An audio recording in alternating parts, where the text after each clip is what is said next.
Hello and welcome to Ideal Space's new interview series. In each episode, we'll be exploring a different aspect of our current research focus at Ideal Spaces, community and place. Throughout the series, we speak to a range of experts conducting cutting-edge research on areas relating to this topic. I'm Flora Loughridge, and I'm here today with my co-host Ulrich Gehmann, the director of Ideal Spaces Working Group. In this episode, we're joined by Andy Jones, Professor in Public Health at UEA's Norwich Medical School. Andy's primary research focus is on the environmental influences of population health. His work explores the manner by which characteristics of the social and physical environments act to influence the health of the population. Today's discussion focuses on Andy's co-authored study on environmental equity and perceived accessibility to urban parks in Osaka, Japan, which was recently published last month. We're delighted to have you join us, Andy. Thank you. Great to be here. So I wondered whether you could firstly tell us a bit more about why and how you became interested in this relationship between urban parks and public health. Yeah, I think one of the things was actually my childhood. I grew up on the Suffolk coast in England, and one of the defining memories was going on long walks with my mum in nature, and I think that had a real impact on me. And I think that's really steered my career in population health towards the role of nature as a counterbalance to the sort of increasing technologically driven urban style of living that we seem to be experiencing now. Yes, it's those childhood experiences and memories that really shape us. And as you say, nature plays such an important role in providing relief from what's really become a screen-focused, technology-driven society. And I also think, it's something I've been thinking about quite a lot recently, and that's that nature and parks are particularly relevant to our global situation with the COVID-19 pandemic. Parks have been really very much at the forefront of people's minds during lockdown. And certainly in the UK, they've been this really important meeting place because we've only really been able to meet outside in public parks, for example. So I think they're not only important, from my point of view, for physical activity or reducing pollution, they also have this hugely positive impact on mental health. Again, something that's particularly important now during this pandemic. And what's also interesting is that urban parks are always open to the public. They're these kind of democratic places that, in theory, are accessible to everyone. Andy, your research, though, reveals a profound inequity in the distribution of urban parks amongst different populations in Osaka, Japan. They're not actually accessible to everyone, which is, of course, a real concern. So, for those of our listeners who haven't read your paper on environmental equity, perhaps you could briefly outline the main aims and outcomes of the study. Yeah, so this bit of work was done with some collaborators that I have in Japan who are particularly interested in the role of nature in that country. And what we did is we got some data for Osaka on where urban parks are located. And then we looked at the characteristics of the populations, around the areas where parks were found. And we also used data from survey looking at residents' perceptions of how accessible parks were for them. And what we found is that typically park provision was poorer in poorer areas, but perhaps more fundamentally, poorer people were less likely to feel that parks were accessible, even if they had parks nearby. So it's not just in terms of the infrastructure, less parks around, but actually what we see is communities not feeling that those parks are for them, or at least individuals not recognising that they're there for them. And even though this work was done in Japan, it very much, is what we find in other settings. Work we've done in the UK, evidence from the USA, is the same sort of message that park provision's poorer, but people don't feel it's for them. I find it quite surprising that that's the case. I've never been to Japan, but I do know that they have a very particular garden culture there. For example, gardens are associated with Japanese religion and philosophy. So I'd imagine that they'd be these really spiritual, symbolic places that are a crucial part of everyday life. I mean, of course, I don't know how that translates to the urban parks, if that's the same. So it really saddens me to hear the results of your study that actually there are a lot of people who don't find parks accessible, even if there are enough of them in their area. Yeah, and the challenge is it's as much as anything to get people to use the park.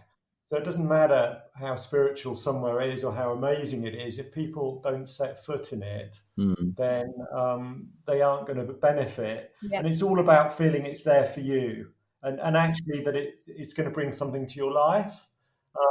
Because a lot of people obviously work incredibly hard. They work long hours.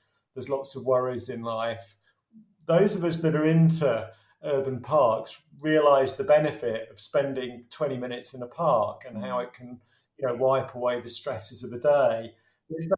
If that's not something you'd think of doing, the park is a sort of alien environment, and Mm. why would I go in there? What is there for me in there? That's the challenge we have to overcome. Yes. And it strikes me as well that those feelings of kind of belonging and happiness are bound up with this idea you talk about in the paper of perceived accessibility. Yeah. And I wondered if you could maybe just explain what the difference is between perceived accessibility and objective accessibility. So we can look at where somebody lives and we can measure on a map, oh, well, actually, you're, a 5-minute walk from the nearest park. Okay, so that's objective. So we'd use some sort of mapping software to do it. But we might then ask that person, how easy is it for you to walk to a park? And they would say, it's very, very difficult. There's nothing around here.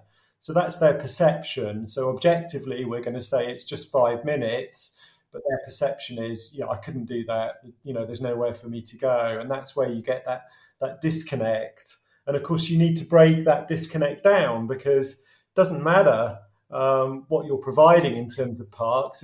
If people's perceived accessibility is that they're not there, then they're not going to use them.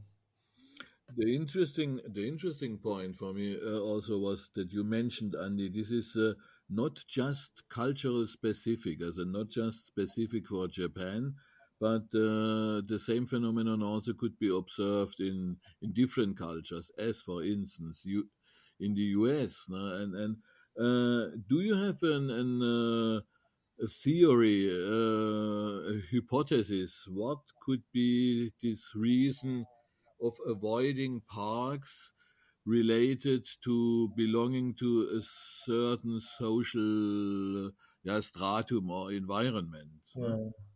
Yeah. So I don't think there's probably one reason. I think one of the big drivers is that people living in poverty have difficult lives, or often have difficult lives. There are a lot of concerns, the day-to-day concerns of earning enough money to feed yourself, looking after the family, so on and so forth.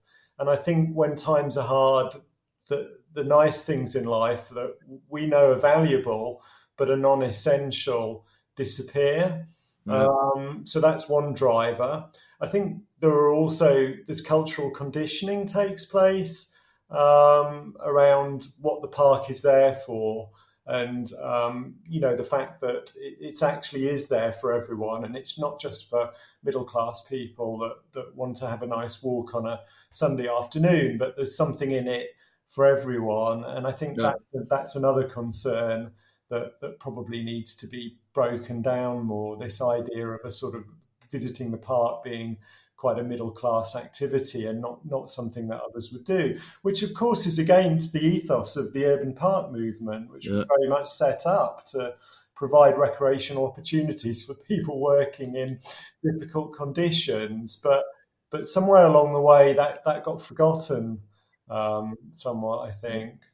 And then on the flip side of that, I think parks have often become problem zones in some areas. Certainly in London, I mean, the Common, that's about 100 metres from my home, there are some really serious incidents that have been reported there, like homophobic crime. And funnily enough, the local councils tried to remedy those problems. A couple of weeks ago, they cut down quite a few trees and made the woodland more open. But, Mm. I kind of feel like these are problems that can't really be remedied by just introducing more street lamps or these simple aesthetic changes. They require real changes in education, mentality, awareness. What's your opinion on that? Yeah, I mean, what you're talking about there are some of the challenges that we face in society. And of course, parks are the venue for incivilities rather than being the cause of them. And people are going to do bad things and they're going to find somewhere to do it where they often feel that they're least likely to be caught. So parks and open spaces are good places. But as you say, then, Flora, getting rid of trees is a sticking plaster. We know that people do feel safer if you do certain things. Lighting's another thing. People feel safer if there's lighting in an area. So it's not like those things should never be done, but ultimately they're sticking plasters rather than cures for some of the wider problems that we face. And it's always getting a balance, because what you don't want to do is get rid of all the trees, concrete it over, have lighting and CCTV cameras, because you don't have a park anymore. No. It's a very different open space. So it's finding that sweet spot of making these environments safe as much as you ever can be and welcoming, but not at the same time throwing away that sort of natural element that actually draws us to them. And it's difficult, isn't it, making that transition from those short-term solutions to longer-term solutions. And what role do you think authorities play in this discussion? The people who, like the local councils, for example, I'm thinking of London here, but what role do they play in this? Well, I think it's a combination of local communities and local authorities, local government, and those two things have to come together, because what you don't want is a top-down approach where the local authority decides what's best and just delivers, and actually it's not what the community wants. But at the same time, communities need help. I mean, communities can do amazing things, but ultimately you need a bit of funding to make changes, and often local authorities can help with that. And local authorities are often the custodians of the park. I mean, one of the challenges we've had, and I think this is echoed in many countries, but certainly in the UK, is chronic underfunding of urban parks, which persisted throughout much of the 20th century. I think, to some extent now things have started to turn around, and we've seen, good examples of regeneration of urban parks. But now we're in a situation where local authorities again are severely restricted in terms of their budgets, and ultimately, the most basic services understandably take priority over things like parks. So I think going forward, we can once again be somewhat fearful about the level of funding available for parks and green spaces. Do you know about, in these regards, and going back to the very basic idea of the 19th century public park, open to all, as you said it in the beginning? Yeah. And do you know about any approaches where a community of, for instance, people housing in the vicinity of a park can take it in their own hands, independent from official funding, and say, okay, let's make our park together. For instance, as was the idea in this Tel Aviv civic structure, where housing communities were allocated around the park by this Patrick Geddes construction from Tel Aviv. Right. Yeah. Is this possible that communities by themselves will take over again, also the people by themselves, or is this naive and utopian? No, I think it is possible, and we see it. I mean, as I'm sure Flora can confirm, if you look in London, there's lots of examples of local communities that have made real changes to parks. I think there are challenges. Obviously, one has to consider who the landowner and the custodian of the park is. There are all sorts of issues around, health and safety in publicly accessible open spaces. And I think it also depends on the scale. And obviously, it's much easier for a local community to take over a small, sort of pocket-sized park compared to something much more substantial, where you may have a substantial input from the local community in the voluntary resources that it provides, but you still need funding to oversee what goes on. But certainly it is something that's possible to do, and it's happening much more. I mean, I think going back sort of 30 years ago, the idea of a community taking ownership of a park is really not something you would have found Yeah. much traction with in the UK, but now it's much more common. Yeah. And allotments are really popular as well. I know that's a case in Berlin and other cities perhaps, but I think the waiting list to get your own little garden is really long. I mean, it could take years and years, but it's interesting that people are interested in doing that and in having their own kind of place to grow vegetables or whatever they do there. I think it seems odd then when you go out on the common and you see so much litter absolutely everywhere. There's this kind of respect for parks and gardens, and then at the same time people who are kind of willing to destroy and really disrespect nature. Mm. Yeah, I think things with like allotments again, it's a good example of the park or the green space providing something that that the local community needs and wants, and actually it's a reason to use it, isn't it? It's not just okay, well, I'm using it because Yeah. I think it's good for me, or I really should go in there. But it's like, yeah, okay, you're living in high density housing, you don't have a garden, but there's this amazing green space, and you can grow stuff, and everybody benefits, and that's what brings people into those places. And what you were mentioning around those sort of incivilities like littering and graffiti and things like allotments can displace those instabilities, because rather than having a large area of grass where there's not much happening and people hang out and drop litter and smoke and drink and do all of those things, you're displacing that with something owned and managed by the community, and that's really important.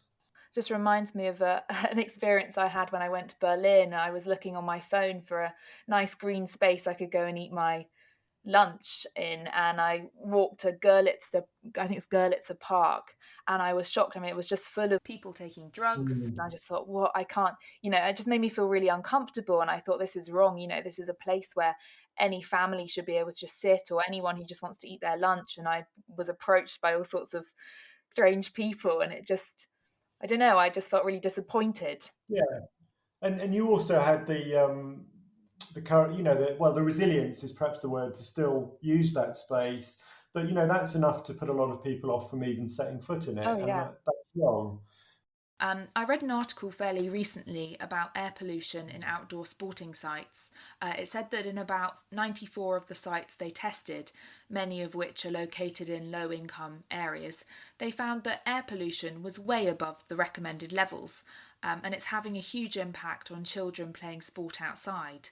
The statistic I read was that children's lung capacity can be reduced by about 14% if they spend lots of time in these high pollution areas, which I thought was really shocking.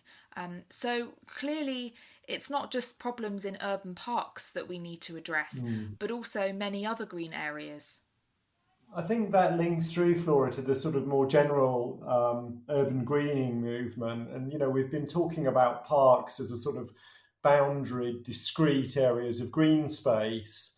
But actually, maybe what our goal really is to have, a more widespread urban greening, which is based around the types of park that we think of now, but also try and green areas of urban areas that we Mm. wouldn't think of as a park, and look for opportunities to do Hmm. that. And then when we start to think about things like air quality, we've got a universal benefit, because one of the challenges is with a park, if you've got traffic driving around it, well, you're still emitting the pollutants. It's just that you're in Yeah. a little island. But Yeah. what we really want to do is to think a bit more holistically in urban areas and how we can green them, and mix that in with traffic calming and traffic exclusion, and reclaiming the streets to a certain extent, and parks and green space is a part of that patchwork, that enables us to be able to do that. This would be a very interesting aspect for me. I wanted to address it anyway, as how you see the future of the park concept, because it might be when we look at the very next future of urban development on a worldwide scale, but also as a confined to Europe. No? This growth of urban agglomerations, and compare it with this positively meant 19th century public park for all concept. Can we sustain such concepts? I call it classical parks any longer, or do we have to change our paradigms in a total different direction as regards urban greenery? And first of all, as regards the effect, the psychological and mental benefits of having parks. So I think one of the things that's very noteworthy with public parks and the park movement is how little fundamentally parks have changed. You know, if you think about urban areas and how different they look now compared to 100 years ago, Yeah. and how similar parks are, it's striking. And I don't think that's necessarily a bad thing. I don't think that suggests that parks are getting left behind. I think there's something fundamental about our contact with nature, which is hardwired into our DNA. I think that we are, as a species, evolved to enjoy being in peaceful, natural environments where we feel, things are less developed and there's more opportunity to look at greenery and be at peace and walk and Yeah. just enjoy things. And I think, the fact that that's part of our DNA, and there are evolutionary reasons why that's good. So we know, for example, that green spaces are associated with microbial exposures that help program our immune systems better. So there's actually good reasons for wanting a bit of contact with nature. I think if that's hardwired into our DNA, then perhaps parks don't need to change as much as Mhm. Mhm. society's changing. Maybe it's something which will hold a little bit more constant. It's like the beach. You stand on the beach and basically the scene is pretty much unchanged Yeah. for centuries. It's people sitting on a beach enjoying the sea and doing Mhm. whatever, and we're still doing it, and it's still popular. And I think parks are the same. That's not to say that parks don't need to evolve. So, society's changing, people have more disposable income. So, having a nice cafe, somewhere to go, so, a reason and a focus for a visit. Those things are all good. I mean, some parks now, you've got Wi-Fi within the park, and maybe that's not something that would attract me, but there are lots of people, particularly younger people. That's going to be a thing. So there's evolution around those sort of things, but I think I would hope that parks, the fundamental premise of the park and what it provides, is relatively resistant and resilient to societal change. This is an interesting aspect of a general nature also as regards the work of Idle Spaces Working Group. One of our assumptions is there are some ideas inherited in different forms through the ages, but the idea as an idea is remaining. No? Yeah, And this desire for a natural environment might be one of these. No? Also personally, I'm not against parks. On the contrary, I love parks. Huh? But I posed a question from the general background of urban development on a worldwide scale. As according to United Nations reports, this already existing trend of increasing urbanization further accelerate, as not just continue but accelerate, and as the majority of the human population will live in urban agglomerations, and out of that, also due to technological improvements as regards an increasing efficiency of work, the majority of these people in agglomerations will be without a job. yeah, And in these large urban agglomerations worldwide, we already have extended slum and impoverished areas. No? What will happen then? Also, if we see this as a kind of background scenario, also including, amongst others, a discussion about urban and public parks. Yes, and I think one of the challenges that as a global society we face is that, if population growth and urbanization are outstripping our natural resources, then ultimately those natural resources will be depleted to feed that process. And you can see in that sort of future that the park may not be high on people's priority list. I mean, sometimes you need to lose things to know how important they were. And sometimes we see societal swings away Yeah, from and back to. And I think we've actually seen that certainly in the UK. If we go back to the 1980s, the 1970s, 1980s, massive underfunding of parks and green spaces. And, we've seen something of a swing back, albeit not one that's taken us back to the sort of prominence that these places used to have. But uh, yeah, I mean, you're right. It's, that long term future is a challenging one, but I don't think that's going to take away from the fact that as a human species, contact with nature is important, because I think it's yeah, hardwired into our genes, and that's not going to change anytime soon. Yeah, and I think children as well these days, with everything that's going on with the environment and the kind of threats and dangers, I think they're being or they're a lot more knowledgeable. I think the future generation than perhaps my generation or kind of previous generations, even about what they can do personally, and Mm. also their interest in what they can do to help. I've seen some really fascinating documentaries and read up on some very interesting projects with children creating kind of nature spaces at school. And so I think, hopefully there's going to be a shift towards being more eco-friendly, conscious, and hopefully with that in mind, parks and green spaces will continue to be really important. Yeah, well, we can hope. I mean, one of the challenges is that the sort of you always look to children for innovation because they're not constrained in the same way that adults are by the realities of life. And what we need to do is to capture that innovation and make sure we don't lose it.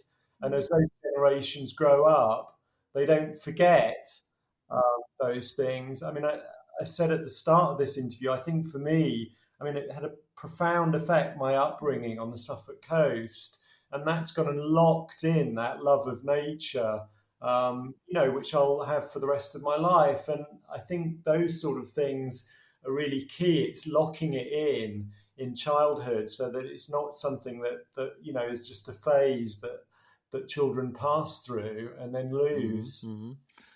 How you estimate, as a seen from this, yeah, for me at least, for this threatening background of an impending, accelerating urbanization, compared to the park as one urban solution, how you see other proposals which came up recently as urban greenery, urban agriculture, privatized, extended vertical greening, and so on. Well, those things are all, whether they solve the problems or make the situation as less bad is I suppose, open for debate. I think there is now a recognition that green spaces need to be part of urban developments, much more than there was in the past.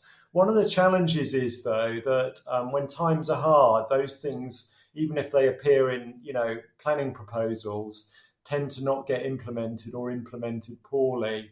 So that's a big thing in the UK at the moment, where lots of local authorities are under a lot of pressure to increase the rate of house building. So Yeah. what's tending to happen is lip service is being paid to the provision of green spaces in new development. So often things that they're put in there, but then there's no funds available to manage the green space. The green space hasn't been designed with any sort of community participation. Yeah. Sometimes the green space isn't even implemented, and actually developers don't get called up about it because they're providing housing, and that's seemed to be the imperative.